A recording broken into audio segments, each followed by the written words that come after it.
যুদ্ধের হাওয়া বইছে মধ্যপ্রাচ্যের রাজনীতিতে। ইরানে সরকার বিরোধী বিক্ষোভ চলাকালীন সংঘর্ষ ও সহিংসতা বেড়েছে। বিক্ষোভ দমন করলে মার্কিন প্রেসিডেন্ট ডোনাল্ড ট্রাম্প সামরিক হস্তক্ষেপের হুমকি দিয়েছেন।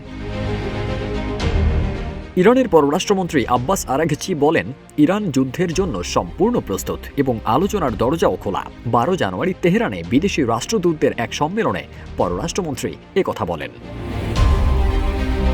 আব্বাস আরাঘচি আরও বলেন, ইসলামী প্রজাতন্ত্র ইরান যুদ্ধ চায় না, কিন্তু যুদ্ধের জন্য পুরোপুরি প্রস্তুত।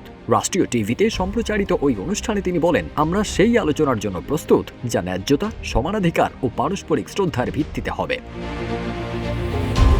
এদিকে মার্কিন প্রেসিডেন্ট ডোনাল্ড ট্রাম্প বলেছেন, ইরানে বিক্ষোভকারীদের ওপর সরকার দমন-পীড়ন চালালে যুক্তরাষ্ট্র সামরিক হস্তক্ষেপ করবে বলে হুমকি দেওয়ার পর দেশটির নেতারা আলোচনায় বসতে চাচ্ছেন।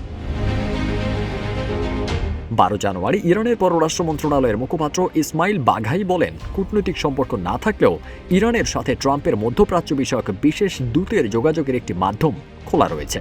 তিনি এও বলেন, আমাদের পররাষ্ট্রমন্ত্রী আব্বাস আরাঘচি ও মার্কিন প্রেসিডেন্টের বিশেষ দূত স্টিভ উইটকফের মধ্যে যোগাযোগের একটি মাধ্যম খোলা রয়েছে। ফারদিন সানি, রূপালী বাংলাদেশ।